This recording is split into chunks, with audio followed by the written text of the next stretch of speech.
बारीक बारीक बगल बच्चे काहीतरी बोलत असतात याच्याविषयी त्याच्याविषयी. मग सरकारचं सेन्सॉर बोर्ड किंवा थिएटर्स किंवा परमिशन ह्या कशा काय पाकिस्तानी कलाकाराला इथं मिळतात? पाकिस्तान दररोज आपल्या काश्मीरमध्ये दररोज हल्लं करतं, दररोज आपल्या सैनिकाचा जीव घेतं आहे आणि त्या पाकिस्तानी कलाकारांचं इथं कसं होतं? आता ही भूमिका सुस्पष्टपणे सरकारने पण केली पाहिजे, केंद्राच्या राज्याच्या. जम्मू काश्मीरचे माजी राज्यपाल सत्यपाल मलिक यांनी यांची भेट घेतली. चांगला. सत्यपाल मलिक हे राज्यपाल होते, एकाने 2-2, 4-4 राज्याचे राज्यपाल होते आणि त्यांनी काही प्रश्न विचारलेले केंद्र सरकारला. उरी हल्ल्याविषयी विचारलेला आहे, गोध्राविषयी विचारलेला आहे, अदानी अंबानीविषयी विचारलेलं आहे. सरकार काही त्यांच्या प्रश्नाला उत्तर देत नाही, केंद्र सरकार. आणि सत्यपाल मलिक काही शिवसेनेचे किंवा काँग्रेसचे नेते नाही आहे, हे तितकंच खरं आहे. आणि मग असे जे भूमिका भारतीय जनता पार्टीचे टराटरा बुरखे फाडणारे हे लोक आहे, त्यात सत्यपाल मलिकांचं नाव आहे. उद्धवजींनी त्यांचं स्वागत केलेलं आहे.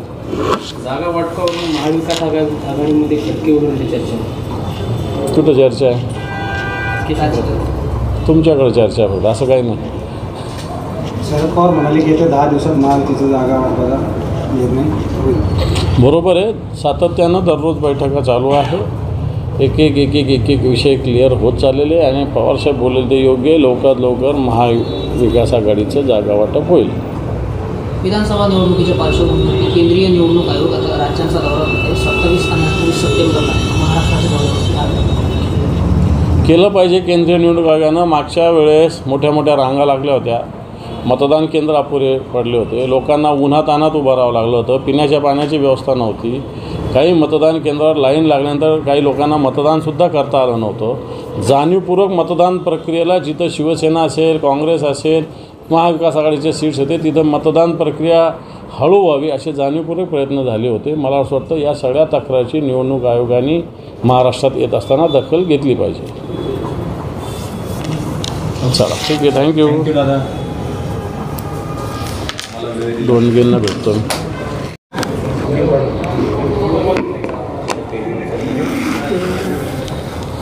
हिंमत असेल तर महाविकास आघाडीने जाहीरनाम्यात मराठा कोटाबाबत भूमिका जाहीर करावी, रावसाहेब. आमची हिंमत बघू नका. आधी तुमचं सरकार आहे राज्यामध्ये, केंद्रामध्ये. तुमच्या भूमिका स्पष्ट करा. तुम्ही एकीकडं ओबीसींना वेगळं बोलता, मराठ्यांना वेगळं बोलता. आमच्या हिमतीचा काय प्रश्न? आता आम्ही काय देणार आहे का? आम्ही विरोधी पक्षात आहे. तुम्ही याच्यामध्ये भूमिका स्पष्ट केली पाहिजे की तुम्ही काय करू शकता, काय नाही करू शकत. संसदेमध्ये याच्यावर कायदा बनवू शकता का?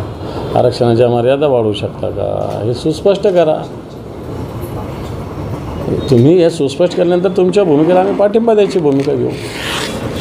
तुमच्या त्या अफजल खानने 7 फूट असूनही काय उपटली आमच्या महाराजांची, अशी भाषा जाहीर सभेत नितेश राणे वापरत आहे, काय सांगा? नितेश राणेंच्या भाषाविषयी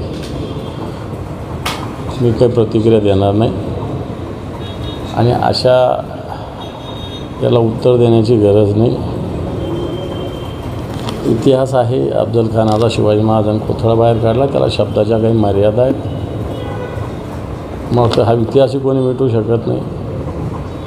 परंतु त्याचा आता संदर्भ लावण्याला काय म्हणजे कोणत्या अँगलने नितेश राणे लावतात? इथं गद्दारांचे शिरोमणी झालेले, ह्या पक्षातून त्या पक्षात, त्या पक्षातून त्या पक्षात. यांना काय शिवाजी महाराजांविषयी बोलण्याचा अधिकार आहे? यांच्यातलं शिवाजी महाराजाचा पुतळा यांना नीट बांधता आलेला नाही, तो 6 महिन्यात पडलेला आहे. आणि हे काय शिवाजी महाराजांविषयी बोलणार? सुप्रिया सुळे मुख्यमंत्री तर युगेंद्र पवार आमदार, बारामतीत बॅनर झळकले. राजकीय चर्चा कोणाला काय व्हायचं ते कार्यकर्ते त्यांच्या भूमिका मांडत असतात, म्हणून काय फरक पडतो? विधानसभा निवडणुकीच्या तोंडावरती मराठवाड्यावरती राष्ट्रीय नेत्यांसह राज्यातले मोठमोठे नेत्यांच्या फेऱ्या वाढलेल्या आहेत, काय सांगा? अमित शहा येत आहेत, उद्धव ठाकरे यांनी सुद्धा मराठवाड्यावरती विशेष लक्ष घेतले. हे आता निवडणूक असल्यावर सगळ्या पक्षाचे नेते येत असतात. संभाजीनगर एक केंद्रस्थानी येतं, याचा आम्हाला संभाजीनगरवासी म्हणून अभिमान आहे. मग भले इथं उद्धवजी येतात म्हणजे शिवसेना प्रमुख येतात, शिवसेनेचं या संभाजीनगरवर विशेष प्रेम आहे. परंतु भारतीय जनता पार्टीचे प्रेम दाखवते पुतना मावशीचं, तसं प्रेम उद्धवजींचं नाही, शिवसेनेचं नाही. या संभाजीनगरच्या शिवसेनेशी शिवसेना प्रमुख असो किंवा उद्धवजी ठाकरे असो, हे अतिशय एकरूप समरस झालेले आहेत. फक्त निवडणुकासाठी उद्धवजी ठाकरे साहेब किंवा आदित्यजी ठाकरे साहेब इथं येत नाही. या शहराशी, या जिल्ह्याशी, या मराठवाड्याशी त्यांचं भावनिक नातं आहे. शरद पवार बारामतीच बोलले, संजय राऊत श्रीगोंद्यात येऊन साजन पाचपुते यांना उमेदवारी म्हणून जाहीर केली आहे. अशा प्रकारे कोणालाही जाहीर करण्याचा अधिकार नाही, अशा प्रकारे निर्णय होत नाही. श्रीगोंद्यामधून शरद पवार गटातील राहुल जगताप इच्छुक आहेत. त्यांनी काल शरद पवारांची भेट घेतली. ठीक आहे, त्यांनी भूमिका मांडलेली आहे. तिसऱ्या आघाडीचा 26 सप्टेंबरला संभाजीनगरात मेळावा होतो. बच्चू कडू, संभाजीराजे आणि राजू शेट्टी यांची प्रमुख उपस्थिती असणार आहे. आणि बच्चू कडूंनी असं म्हटलेलं आहे की आता येणारा मुख्यमंत्री हा महाशक्ती आघाडीचा म्हणजे तिसऱ्या आघाडीचा असणार. मला वाटत नाही अशी काही तिसरी आघाडी वगैरे होऊ शकते. बच्चू कडू एकीकडं सरकारला पाठिंबा देतात, मुख्यमंत्र्यांना नेतृत्व मानतात, आणि इकडं तिसरी आघाडी. कसं आहे म्हणजे काय नेमकं जनतेला काय सांगायचं आहे त्यांना, काय नेमकं करायचं का हे सुस्पष्ट झालं पाहिजे ना. मुंबईत शिवसेनेने 36 जागांवर दावा केला आहे, म्हणजे ते तेवढे लढणार असं होत नाही. काँग्रेसने विदर्भात 45-50 आमदार लढावी ही मागणी सहकारी पक्षाकडे केली आहे. विदर्भात काँग्रेस मजबूत आहे. विदर्भात अधिक जागा काँग्रेस लढली तर सत्तेचा मार्ग सोपा होईल. काय हरकत नाही, त्यांच्या भूमिका चूक याच्यातला काही भाग नाही. विजय वडेट्टीवार जे माझे सहकारी आहे, भूमिका बरोबर आहे ना. दावा शिवसेना असेल किंवा काँग्रेस असेल करू शकते. शेवटी बोलणीमध्ये काय काय होतं हे अजून थोडी फायनल झाले. मागणं काही गुन्हा थोडी आहे. मागण्यावर चर्चा होऊ शकते, चर्चेतून मार्ग निघू शकतो, आणि चर्चेतून योग्य मार्ग निश्चित निघेल सगळ्या ठिकाणी. त्यामुळे वडेट्टीवारांची भूमिका योग्य आहे. बच्चू कडू यांनी संजय राऊतांना टोला लागवलेला आहे की संजय राऊत म्हणजे विना अभ्यासाचं आकाशवाणी केंद्र आहे, दररोज ब्रेकिंग केंद्र आहे. विना अभ्यासाचं आकाशवाणी केंद्र असतं तर सकाळी ते बोलल्यानंतर महाराष्ट्र त्यांच्या मागे फिरला नसता.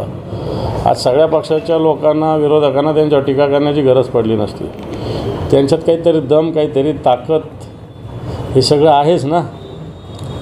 म्हणूनच त्यांच्याविषयी भूमिका मांडावी लागते ना. कोण मांडत नाही भूमिका? भाजप उठल्या पडल्या त्यांच्याविषयीच बोलतो, आमच्यातले गेले गद्दार उठल्या पडल्या त्यांच्याविषयीच बोलतो, राष्ट्रवादीतून फुटलेले गद्दार लोक त्यांच्याविषयीच बोलतो, आणि आता बच्चूकडे बोलायला लागले.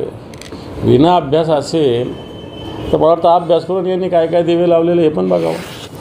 शरद पवार टीका करू नका, आपली ती लायकी नाही. आपली लायकी संजय राऊतावर टीका करायची आहे, तो आपला माल आहे. रावराव पाटील, हेच उत्तर आहे ना. टीका करायला संजय राऊत लागतात, याच्यातच संजय राऊतांची ताकद सामावलेली आहे. मी शरद पवार गट कधीच सोडला नव्हता. मला भाजपात प्रवेश द्या असं कधीही म्हटलं नाही. भाजपमध्ये या म्हणून मला आमंत्रण होतं. खडसेंची भूमिका एक तर सगळ्यांना माहीत आहे की ती भाजपमध्ये जाणार मागच्या काळात चालू होतं. स्थानिक केंद्राने त्यांना हिरवा कंदिली दाखवलेला माझ्या माहितीप्रमाणे, परंतु राज्यातल्या 2 नेत्यांनी त्यांचा प्रवेश अडवलेला आहे. हे सत्य आहे. आणि ज्या अर्थी अडविला त्या अर्थी ते जुन्या पक्षात कायम आहेत. ही भूमिका त्यांनी मांडली, ती काही चुकीची भूमिका नाही, योग्य भूमिका मांडली. राज ठाकरे म्हणतात फवाद खान नावाचा पाकिस्तानी अभिनेत्याचा लेजंड ऑफ मौलाजेड नावाचा सिनेमा भारतात प्रदर्शित होणार आहे. महाराष्ट्र नवनिर्माण सेना हा सिनेमा कुठल्याही परिस्थितीत प्रदर्शित होऊ देणार नाही. पाकिस्तानी सिनेमासाठी राज्यात संघर्ष होऊ नये अशी माझी इच्छा आहे, आणि सरकार त्याकडे योग्य लक्ष देईल याची मला खात्री आहे. बरोबर आहे ना. एक तर पाकिस्तान, मग या सरकारचं सेन्सॉर बोर्ड का झोपलेलं आहे का? सरकारचे नेते आता